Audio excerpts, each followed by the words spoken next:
a decade ago and people didn't know what hydraulic fracturing is. You know, and clearly you go out to the internet and you see all sorts of cartoons and so on that are mocking it. And the term fracking is one that obviously is pretty easy to mock. I've been in the industry for, you know, with my education, I'm a petroleum engineer, so I've been in the industry for 30 years now.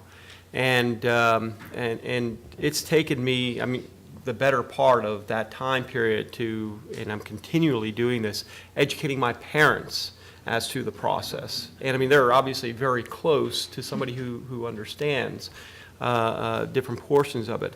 I also have a 12-year-old son, and his whole philosophy is that if he believes something, he'll go out onto the internet, and as soon as he finds something that supports his theory, he stops searching. So, yeah, so you know, it's this, the education is a serious topic, right? And this is something that, you know, finding ways to get information out to people is important. Getting information to legislators and regulators is critical because they're the ones who are making the laws and the regulations that ultimately the industry is going to go and follow.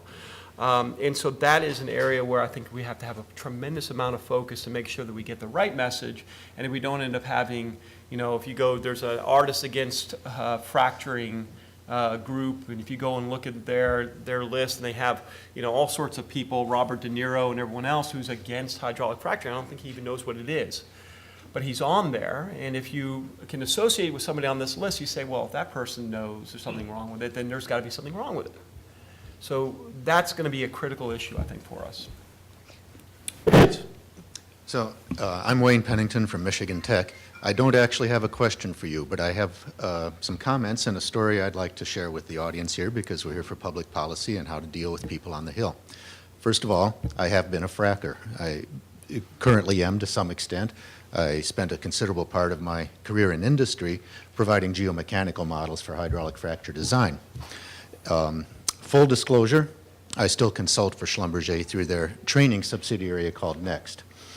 I give talks on nuts and bolts of unconventional oil and gas development around the world. It's very popular. I've given it at some of your institutions. It just presents the nuts and bolts. Here are the facts, ma'am. Nothing more than that. I occasionally sit on panels. And when I sit on a panel like this one, and another person on the panel is from the Environmental Defense Fund, I know that panel is going to be a good one, conducted at a high intellectual level. I enjoy that very much. Contrast that with panels that I sit on where the other members of the panel are entirely academics, many from institutions represented here, and I know it's going to be a high decibel level of screaming back and forth, and it's not pleasant at all. Thank you. Yeah. There's a compliment somewhere, isn't there? Frankly, both of these institutions wear white hats in this argument. They're very good. But to bring it to the point for this group here, Public Policy Committee, so I can bring that sort of expertise to the Hill when I go and talk with people there. And my own congressman happens to be a Tea Party type of congressman. I don't know if he says he's Tea Party, but he very much adheres to their approach. He is intelligent. He's a medical doctor.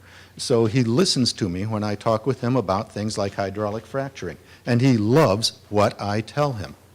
Until I get to the part of the story that's more consistent with the talk that was presented by Environmental Defense Fund here, where we do have to have some sort of regulation, we do have to have oversight, we do have to have measurements.